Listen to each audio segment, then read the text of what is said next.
Hello, I'm Claire Smith and welcome to my channel. So today's video is going to be me talking about 10 brand new fragrance releases from 2024. I made a similar video to this a couple of weeks back where I talked about 10 other fragrances. So I'm going to leave that one linked in the cards above and also in the description box below in case you do want to go check that out. But for today's video, I'm going to be talking mainly about designer fragrances. There are a few very big brand niche fragrances also talked about in this video. But yeah, if you haven't seen me before, I'm Claire Smith. I make videos all about perfume, perfume science, perfume history, perfume psychology, and I also just do some straight perfume reviews just like this one and also fun perfume tags.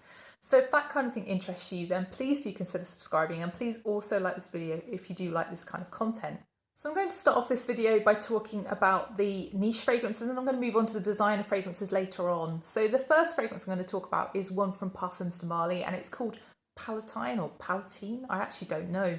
So this fragrance intrigued me because it's in a bright purple bottle and I absolutely love purple florals and fragrances and I saw violet in the notes. So I was really intrigued to try this one. So this fragrance opens with a soft, fluffy, musky pear, which is really short-lived, and there's also a slightly longer-lived, very soft citrus, an orangey citrus, really, really soft though, not something that's bright or something that's acidic, something very soft. There's also a very dense powderiness to this fragrance, but it doesn't really have that kind of ethereal, mystical feel to it. It's very much a very kind of close-feeling powderiness.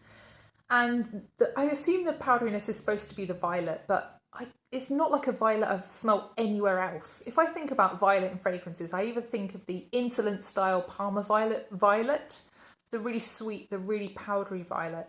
This is not that. Or I think about the kind of warm, fuzzy kind of violet that you smell in fragrances generally with rose. This also isn't that.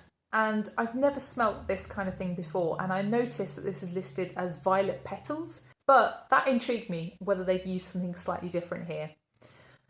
The dense powderiness really stays in the dry down of this fragrance, but it's also joined by some creamy florals. And the creamy florals kind of give it a slightly shampoo-y vibe to me. It makes me think of Freesia, actually, this fragrance. Maybe even some magnolia here. There's something definitely very shampoo-y about it. Really, the dry down is not a massive change from the mid. It just gets a little bit more denser, if that's possible. I think there's a bit of cashmere in possibly, but there's also a kind of creamy floral going on into the dry down with that kind of soapy, shampoo-y vibe. I think this fragrance is just a little bit underwhelming for me. It's not something I was expecting from a bright purple bottle. This smells more like, I don't know, like an orangey colour or a yellowy colour to me, or even a white colour rather than a purple kind of fragrance. It really doesn't give me a purple vibe. There was something a little bit surprising about this fragrance though, because when I was smelling this close up, my tongue started tingling, and I know this is super weird, but I quite often get that when there's some kind of an aromatic note, which is something I don't actually smell here, but I kind of assume that there is because my tongue tingled when I smelt it close up. I know that's weird. So yeah, I don't think there's anything here that really makes me want to buy this fragrance. It just didn't really excite me. It just felt a little bit underwhelming, and actually it was gone for my skin quite quickly, and I wouldn't say this is a loud fragrance at all. It's quite close to skin despite the huge amounts of cashmere in the dry down. I think this fragrance for me was just something that didn't smell purple, and I found that disappointing because that bottle had just set up some expectations for me, and I think this really is quite a high price point for this kind of fragrance. So that's Palatine by Parfums De Marly. So the next fragrance is one from Amouage, and this one's called Love Delight, and I first tried this back in March, and for some reason I just haven't spoken about it, so I thought I'd put it in this video. So this fragrance, I remember when I first tried it, it absolutely shocked me because it just didn't smell very Amouage. If you think about Amouage fragrances, they generally use a lot of resins in their fragrances, and this doesn't have resins, and I think that's why it stood out to me. So this is a very crowd-pleasing, very easygoing fragrance. It's very soft and very muted. It feels very clean and very pretty. It's something that's quite sweet as well. So this opens with a soft, ethereal powderiness, but also with some cinnamon and with some ginger. And the ginger and cinnamon are very muted and feel very gentle and almost like they're covered in the heliotrope. The heliotrope here is not like the cherry pie kind of smelling heliotrope. It's more of a just general powdery feeling overall. It's a very gentle heliotrope. There's also kind of a soft greenness to this fragrance in the opening that goes quite quickly, but there's also a longer lived fruitiness. The fruitiness here smells almost like a nectarine or a peach. There's sort of some texture there. There's definitely also some florals here, but I'm not exactly sure which florals. In the dry down, perhaps it becomes slightly more powdery. I think there's cocoa listed. I kind of smell something along the lines of that kind of powderiness, but there's definitely nothing chocolatey. It's something just with that kind of texture, but it equally could be the heliotrope just continuing into the dry down, or it could be some aspect of the vanilla, which is also quite prominent in the dry down. I think this fragrance is absolutely fine. There's nothing to dislike about this fragrance at all. It's something that's really crowd pleasing, as I've said. And I think if I was gifted a bottle, I wouldn't have any problems with it. I'd really enjoy wearing this. I think there's just nothing about this that makes me want to spend £320 on a bottle of this. But just very pleasant, long-lasting, slightly quieter, I would say, than most other Amouage fragrances I've tried, but nothing too bad at all. And I did like this one, so that's Love Delight by Amouage. So I'm going to move on to the designer fragrances now, and the first one I want to talk about is Marc Jacobs Daisy Wild. So I always go and try the Daisy flanker fragrances that are released each year, and I would say most of them I'm not that fussed by, but there is the occasional one that I think actually that's really nice. And this one is one of those. So this fragrance opens with a really bright, juicy feeling, fruitiness, but there's also a banana-iness about this as well. It smells almost like a Hubba Bubba kind of bubble gum to me in the opening, but there's also something fruity like a mango here or something like that, something really juicy and sweet. As this begins to dry down, it turns very slightly soapy, but also a little bit floral. There's something heady and fresh, but also a little bit green feeling here as well. As this dries down further, there's a bit more texture, but the fruitiness really does stick around. And it just has, in the air, it has this feel of kind of green fruits, watermelon, kiwi, perhaps even some apple here. It really makes me think of L'Impératrice when I smell it from further away. It doesn't really have the muskiness in the dry down of L'Impératrice, and it's not as tart as L'Impératrice, but it's along the similar lines, but just sweeter.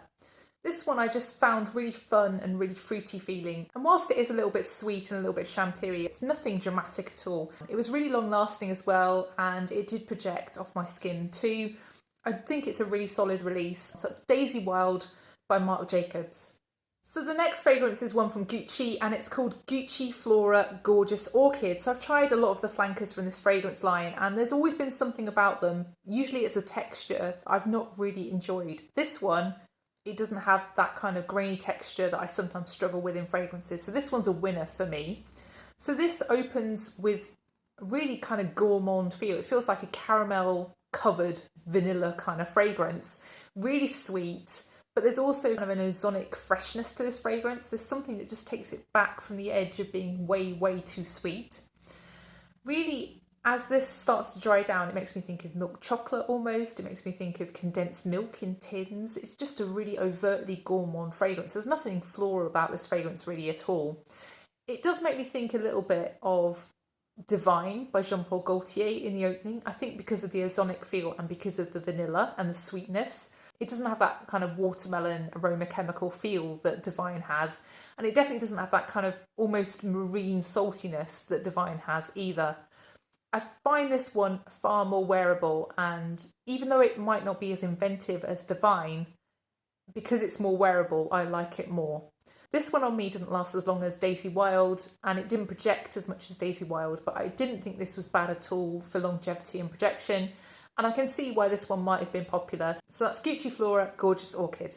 So the next fragrance is one from Narciso Rodriguez, and it's called Musc Nude for Her. I hadn't actually heard of this fragrance at all before I ordered a sample of it from Instagram, and it was something that once I knew it existed, I was intrigued to try it. I think this line for me, apart from the EDP, the original EDP, I like all of them. There's not one in this whole line that I wouldn't enjoy a bottle of, and this fragrance is no exception. So this one really impressed me. So this starts off with a sparkly feeling rose musk. There's pink pepper, there's a really bright feeling rose, and then just that signature Narciso Rodriguez musk. It's a kind of creamy feeling, also almost slightly skin-like musk, isn't it, with Narciso Rodriguez, but in a very kind of clean, designer kind of way. So quickly with this fragrance, there's some creamy, heady white florals, most prominently jasmine. And then as this dries down further, you get some kind of slight spiciness coming in from some tonka. So it's a little bit vanillic, but also a little bit spicy, but still with the florals and with the musk, most prominently the rose with the musk.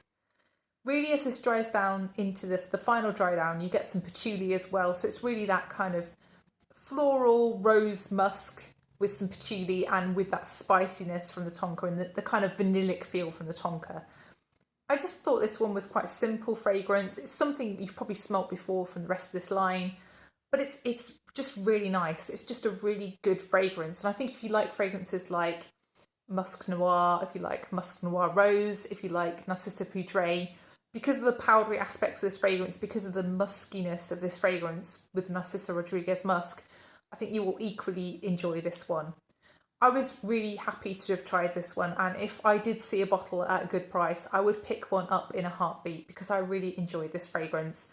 I do really like this line though, so bear that in mind when you're thinking about what I'm saying with my review. So I found this fragrance to be really long lasting. It really projected off my skin and I just really enjoyed it. So that's Musc Nude for Her by Narciso Rodriguez. So the next fragrance, also from Narciso Rodriguez, is called All of Me Intense. And last year I think I tried the original fragrance from this line. I was a bit underwhelmed, but you know, it's a rose. Narciso Rodriguez seem to be obsessed with rose, don't they? They seem to put it in nearly all of their fragrances. So this one's no exception. So this fragrance opens with a really light pink, airy feeling sweet rose, and it's also a little bit powdery. As this begins to dry down, it becomes slightly dusty to me, and I don't know whether that's the geranium that's listed, although it's not spicy or earthy or green feeling like sometimes geranium can be. Sometimes geranium smells like deep red earthy roses to me, and that isn't part of this either. But there is a dustiness to this, and it could also be some kind of musk, or it could also be some contribution of some white florals here. But yeah, it just doesn't really change. It doesn't really evolve this fragrance. It doesn't really move on from that kind of light pink, airy rose, really. It just becomes slightly dustier. So this one just didn't really do it for me. I just felt a little bit disappointed by it. I did feel like it was quite similar to the original fragrance, and I can't say it lasted too long on my skin or projected really well from it. It just felt a little bit flat, and I can't see this one being a popular release. But I think if you like the original All of Me, I don't think you're going to dislike All of Me Intense. I don't think they're that different, really. So that's All of Me Intense by Narciso Rodriguez. So the next fragrance is one from Prada, and this one's called Paradoxe Virtual Flower. So Virtual Flower is meant to be a summer version of Paradoxe. It's meant to be a fresher flanker fragrance of Paradoxe. So if you think about how Paradoxe smells, I would say that's kind of a yellowy, orangey kind of smelling fragrance. And with Virtual Flower, I describe that as more of a creamy white kind of smelling fragrance, maybe even verging into a very light yellow. It definitely has a fresher feel to it. So this one opens with a very, very fresh, very bright feeling citrus musk. The citrus here is bergamot, but also some neroli. The neroli is not overly sharp, but it just has this very bright, almost sparkly feel to it. And also as this dries down, there's some jasmine, but really overall, you just get that kind of bright feeling muskiness. This fragrance really makes me think of laundry powders. It makes me think of optically brightened laundry powders. It just feels very bright overall and very sparkly almost. I think for me, as someone who's not a fan of the original Paradoxe, this one's probably easier for me to wear, but it's still not something that I actively enjoy. It's not something I'd ever choose. The thing that did intrigue me about this fragrance was the fact that ambrette is listed, and honestly, I don't smell it in this fragrance, and that kind of disappointed me a bit because I do really enjoy ambrette, but yeah, I just didn't get ambrette in this fragrance at all. So this one wasn't for me. I didn't think there was anything particularly long-lasting about this fragrance. I didn't think it was overtly strong, just not one I'd choose. So that's Prada Paradoxe Virtual Flower. So the next fragrance is one from Mugler, and it's called Angel Fantasm. And I was so intrigued to try this fragrance because I was reading reviews of it on Fragrantica, and people were saying things like, it smells like the old Angel. You know, this is Mugler back to old standards. If you like OG Mugler fragrances, you need to try this one, etc., etc. And I was just intrigued to try this because people were comparing it to Ice Star, which is a flanker that I missed out on in 2021. I've got a Croisiere 2020. I hardly wear it. I love it, but I hardly wear it. So I just was like, I'm not going to buy Ice Star. I've got a sample of Ice Star, and that's a very deep, floral feeling pina colada kind of fragrance to me.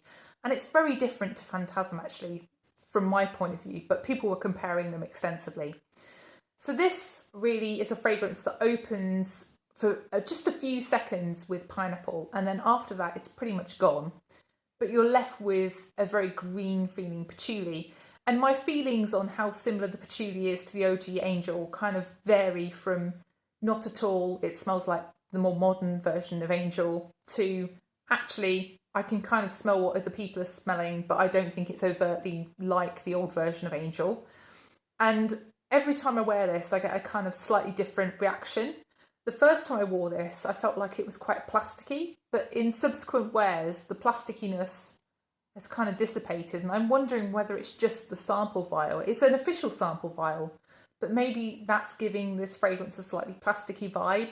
I'm really not sure because absolutely nobody else is mentioning this kind of plasticky vibe in this fragrance. The patchouli here comes off a little bit herbal and a little bit soapy almost. It almost smells like a very gentle anise, or, you know, almost something like a fennel almost to me, but it's not exactly that. It's just kind of herbal feeling to me.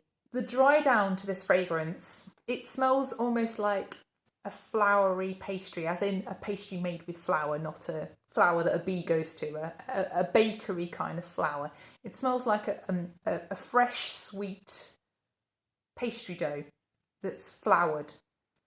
And actually, as this dries down further, it turns into something that smells to me like a coconut shortbread, a coconut biscuit in a way. Quite sweet and only very slightly coconutty, not overtly coconutty. More of a coconut water than the coconut milk. Something quite subtle.